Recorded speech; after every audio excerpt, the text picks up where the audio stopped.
Bonsoir, monsieur l'abbé. Bonsoir. Nous voulons savoir quel est l'événement qui nous a réunis ce soir et avoir un peu plus de lumière par rapport à ça. Merci beaucoup, cher frère, pour la question. Aujourd'hui, en fait, ça a été un grand jour pour moi. Un jour pas comme tous les autres. Pourquoi? Parce que j'ai attendu ce moment durant 12 ans. 12 années de formation.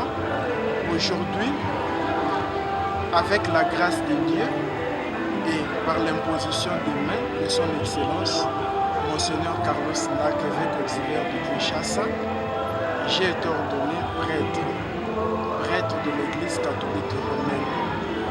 C'est une grande joie, parce que être prêtre, ce n'est pas quelque chose d'improvisation, c'est quelque chose auquel on aspire durant beaucoup d'années. Cela demande beaucoup de foi, beaucoup de sacrifices, beaucoup de simplicité dans la façon de faire. Voilà un peu de mots, c'est que je peux dire par rapport à l'événement qui nous réunit ici. Merci. Vous êtes originaire de quelle paroisse? Je suis originaire de la paroisse Christ-Roi qui nous accueille maintenant là. Je suis né à Kasavubu, j'ai grandi à Kasavubu, j'ai été acolyte Elengue à Mwinda au niveau de cette paroisse. C'est ici que j'ai été appelé par le Seigneur et j'ai répondu favorablement. Et sa main était toujours avec moi, elle m'a accompagné jusqu'aujourd'hui. Donc je suis originaire de la paroisse Christ. Merci. Quel conseil donnez-vous à ces jeunes qui hésitent de servir Dieu dans la voie du sacerdoce? Une fois de plus, merci pour la question. La vocation, c'est quelque chose de personnel. C'est ce que je peux d'emblée vous dire. C'est pas quelque chose, c'est pas du forcing. Si c'est quelque chose qui vient du fond de votre cœur, je crois que quels que soient les obstacles que vous aurez rencontrés sur votre chemin vocationnel, vous allez supporter. À ceux-là qui sont généralement découragés, parce qu'en ce que je sache, au niveau de notre paroisse, les groupes de vocation, en fait, il n'est plus comme il avait été à l'époque. Il y a un peu de tiédeur parce que beaucoup se demandent, faudrait-il passer beaucoup d'années dans l'incertitude? Parce que, disons-nous, on ne sait pas, quand on entre au couvent, on peut être là, on vit là-dedans, mais on ne sait pas, est-ce qu'on va effectivement devenir prêtre? C'est la raison pour laquelle je vous ai dit que si on est appelé par le Seigneur, il va nous accompagner. Donc à ceux-là, je voudrais lancer un appel, qu'ils ne se fatiguent pas, qu'ils aient foi en Dieu. Parce que nous autres, nous avons été aussi comme eux. À un certain moment, on avait été découragés, pas forcément par des chrétiens, même par l'équipe sacerdotale de l'époque. Mais chemin faisant, Dieu nous a fait grâce et voilà aujourd'hui, il a fait de nous ses prêtres. Donc beaucoup de courage à tous les jeunes de ma paroisse. Prière aussi de s'ouvrir parce qu'ici au niveau de la paroisse, il y a des prêtres. Et pour le moment, c'est Maman So qui est responsable des vocations, à ce que je sache, si je ne me trompe pas. Elle est là, son fils, c'est mon aîné au niveau de la congrégation, le père Pascal Soki. C'est lui le premier au plat de la paroisse Christ-Roi, le deuxième, c'est moi. Donc nous sommes là. Donc vous êtes de la congrégation des Oblats des Maries? Je suis de la congrégation des missionnaires Oblats de Marie Immaculée. Je suis le deuxième prêtre Oblat de Marie Immaculée de la paroisse Christ-Roi. Le premier prêtre, c'est le père Pascal. Excusez-nous mon père, on a été très attentionné par quelques phrases qu'on a vues de votre effigie. Ne te laisse pas vaincre par le mal. À lire un peu votre parcours, parce que nous supposons que ces paroles que vous avez insérées sur votre effigie, ça peut en quelque sorte résumer vos 12 années passées au séminaire. Pourquoi seulement cette phrase, ne te laisse pas vaincre par le mal? Quel est le danger du mal? Évidemment. Avec votre permission, j'aimerais d'abord commencer par les paroles que j'ai écrites sur la première page là. Oui. Que sera donc cet enfant? En effet, la main du Seigneur était été avec lui. Je l'ai tiré, cette parole-là, dans l'évangile de Saint Luc au chapitre 1er, au verset 66e. Comme vous l'avez dit, généralement, ou dans la plupart des cas, les paroles qui sont écrites sur les effigies résument en quelque sorte ce qu'a été le parcours de quelqu'un. Moi, j'ai choisi, premièrement, les paroles de l'évangile selon Saint Luc. Pourquoi?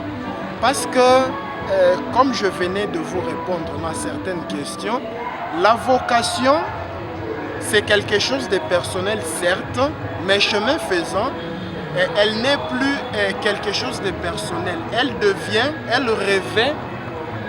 revêt la dimension communautaire. Pourquoi? Parce que c'est soi-même, on sent cet appel-là, mais avec le temps, on est appelé à communautariser cet appel-là. C'est la raison pour laquelle je me suis dit que serrant donc cet enfant, en effet, la main du Seigneur était avec lui. Pourquoi? Parce que j'ai passé 12 années de formation. 12 années de formation. Vous vous rendez compte, moi je suis missionnaire, donc je n'ai pas passé 12 années de formation à Kinshasa. J'ai été au Kasaï, dans les grands Bandundu, ici à Kinshasa, en Angola, en Namibie, par-ci, par-là. Et certainement, après ma première messe ici le 20 août, je serai quelque part, comme ça a été dit à la messe. Donc, n'eût été la main de ce Dieu-là auquel je fais allusion, je crois que la journée d'aujourd'hui, elle serait impensable. C'est la raison pour laquelle je me suis dit non. En tout cas, il y avait une certaine mainmise du Seigneur qui était là pour m'accompagner. Parce que je peux vous dire que je ne comptais que sur lui. Je ne comptais que sur Dieu. J'ai été découragé au niveau de la paroisse. Vocationnellement parlant, Christ Roi n'est pas une paroisse active. On peut être amené à répondre favorablement à la vocation sacerdotale. Souvent, il y a des découragements à gauche et à droite. Si vous ne faites pas attention, vous pouvez vous laisser emporter. Alors moi, il y a des gens que le Seigneur avait mis sur ma route vocationnelle qui m'ont accompagné. Des gens aux côtés desquels il y avait aussi d'autres qui me décourageaient parce que la vie, elle n'est pas facile. Passer 12 années de formation, c'est la raison pour laquelle je me suis dit non. Certainement, il y avait cette main de Dieu-là qui m'a accompagné. Merci, monsieur l'abbé, le père Jérémie. Et derrière, oui. Il y a ne te laisse pas vaincre par le mal. Vaincre par le mal, mais sois vainqueur du mal par le bien. C'est Saint Paul qui le dit quand il s'adresse aux membres de la communauté de Rome. Quand on est, on grandit, comme le philosophe Jean-Jacques Rousseau le disait, l'homme n'est bon, mais c'est la société dans laquelle il se trouve qui les rend mauvais.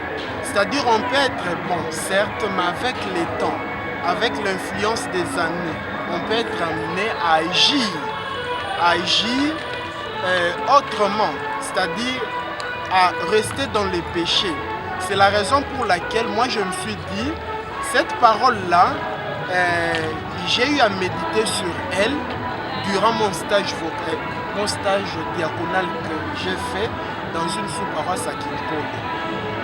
À un certain moment, je me disais que j'avais été amené peut-être à agir, pas dans les bons, mais agir autrement, au détriment de certaines personnes pourvu que j'atteigne mon objectif. Cela peut arriver parce que c'est des choses qui ne dépendent pas forcément de nous. On reçoit cet appel-là, mais il est canalisé par d'autres personnes. On passe entre les mains des gens. Vous connaissez chacun avec son tempérament. Moi, j'ai choisi cette parole-là juste pour dire que dans la vie, ou tout au long de mon parcours vocationnel, j'avais été certes tenté à agir peut-être hors la loi, mais cette main de Dieu qui m'a accompagné, elle a fait de sorte que je reste dans la douce. Merci Père Jérémie. L'avant-dernière question pour que l'on clôture. Oui. Dites-nous un peu, c'est quoi votre secret? Nous avons constaté, nous qui vous connaissons depuis toujours, au-delà de cette grâce que le Seigneur vous a faite d'aller au séminaire, de devenir prêtre, mais vous êtes par-dessus tout humain et humble. C'est quoi le secret? Pourquoi cette humilité? Pourquoi considérer les autres comme vous les avez toujours considérés, alors que nous regardons bien dans notre société? Il existe de ceux-là, élevés à un certain rang, ils ne savent plus regarder les autres avec un regard d'amour. Merci beaucoup. L'environnement dans lequel je suis né et j'ai grandi m'a beaucoup influencé. Moi, je suis missionnaire. Je ne suis pas prêtre diocésain, je suis missionnaire. C'est-à-dire, il y a un style de vie. Il y a un style de vie avec lequel et dans lequel on vit, auquel on doit se conformer. Ce qui caractérise les Oblats, il y a entre autres la simplicité avec laquelle on vit avec nos chrétiens. Je vous donne un exemple. Si vous venez, vous arrivez chez nous à Kintambo, c'est une maison de formation scolastique. Je crois qu'il vous sera mal de différencier ou de faire une certaine différence entre un prêtre et un séminariste. Nous tous, nous formons une même communauté. Il n'y a pas de différence. Nous sommes tous frères. Ne vous étonnez pas. Si j'avais encore beaucoup de temps, j'aurais pu faire la vaisselle avec tout le monde. L'humilité, peut-être qu'elle est innée, c'est possible. Peut-être que c'est quelque chose avec lequel je suis venu au monde. Mais cela a été certainement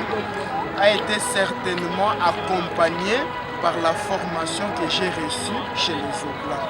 Voilà, c'est tout ce que je veux. Merci. Un mot pour la famille, pour les amis qui ont venu célébrer avec vous ces moments. Je voudrais d'abord remercier le curé de ma paroisse Christ-Roi, l'abbé Patrice Kalaba. L'abbé Patrice Kalaba est arrivé à Christ-Roi l'année passée. Moi, j'étais déjà diacre. Au moment où on m'ordonnait diacre, le curé, c'était l'abbé Albert Nani. Lui aussi m'a accompagné. Mais celui avec qui j'ai été beaucoup plus en contact, c'est l'abbé Patrice Kalaba. Certes, il venait d'arriver, mais c'est vraiment quelqu'un qui a un grand cœur, un cœur ouvert. Moi, je me dis, l'abbé Kalaba est diocésain, certes, mais il ressemble, et par sa façon de se comporter, à un prêtre missionnaire. Il vous accueille, vous pouvez passer à la cure quand vous voulez, et excusez-moi, peut-être pour l'indiscrétion, la salle dans laquelle il y a eu fête, je crois que c'est lui. En tout cas, il m'a dit, c'est mon cadeau. C'est ce que je peux vous donner comme cadeau dans un premier temps, pour vous faciliter la tâche. Parce que n'oubliez pas que les moments des ordinations, généralement, il y a beaucoup de choses. Et au niveau de la famille, on venait d'enterrer quelqu'un, comprenez. L'abbé m'a beaucoup aidé, donc je ne peux que lui dire sincèrement merci. Sincèrement merci. Et je pense aussi à tous les chrétiens de ma paroisse, d'origine Christ-Roi, là où on se trouve pour le moment. En pensant à eux, je voudrais rendre hommage à toutes ces personnes qui ont été proches de moi. Parce qu'aujourd'hui, je suis prêtre. Je vous ai dit que j'ai passé 12 ans de formation. Mais avant ces 12 années de formation, j'étais ici à la paroisse. Wow. Il y a des gens qui m'ont donné la catéchèse, notamment Maman Faïda. Je l'ai vue à la messe, dans la salle en tout cas. J'étais très content. C'est cette maman-là qui m'a donné la catéchèse ici à la paroisse. Donc vraiment, je lui suis très reconnaissant. À part elle, il y a le dirigeant Kibedi qui nous a encadré à la Colita, il y a Robert Lucilou, les amis avec lesquels on a rendu service à l'hôtel comme acolyte. Jusqu'aujourd'hui, je suis très content. J'en ai vu quelques-uns dans la salle, notamment Simon Pingab. En tout cas, je leur suis reconnaissant à tous les autres membres de la paroisse. je ne peux dire que merci. Merci. Le 20 août, si Dieu le veut, je viendrai célébrer ma première messe ici à la paroisse Christ-Roi. Je célébrerai la messe de 6h30 ainsi que celle de 11h30. Je ne serai pas seul, je serai certainement accompagné des amis avec lesquels j'ai été ordonné prêtre aujourd'hui. Pour rappel, nous avons été ordonnés à 10, donc 5 diacres et 5 prêtres. Alors, parmi les prêtres, il y a moi, qui suis de la paroisse Christ-Roi, un autre est de la paroisse Saint-Sacrement de Mbinza. Pour le moment, il est là aussi en train de festoyer avec les siens. Et un autre est de la paroisse Saint-Philippe au Camp Lucas. Nous avons 2 paroisses au Camp Lucas, Saint-Philippe et Saint-Justin. Lui aussi est en train de fêter au niveau de la famille. Les 2 autres, l'un est de Kananga. Probablement, après que j'aille célébrer ma messe ici le 20, probablement le 27, on pourrait être à Kananga pour les prémices de notre frère. Et on pourra finir nos prémices à Kikwiti. Parce que l'un de nous, avec un ordonné, est de Kikwiti. Portez-nous aussi dans vos prières. Nous prions pour vous. Vous également, comme Monseigneur Ndaka l'a dit, vous avez ce devoir-là de nous accompagner spirituellement, matériellement, pour que l'Église de Dieu aille toujours de l'avant. En tout cas, je vous remercie beaucoup. Bonne soirée. Merci beaucoup, une bénédiction. Merci. Le Seigneur soit avec vous. Et avec votre esprit. Que Dieu Tout-Puissant vous garde et vous bénisse, le Père, le Fils et l'Esprit Saint. Amen. Merci beaucoup.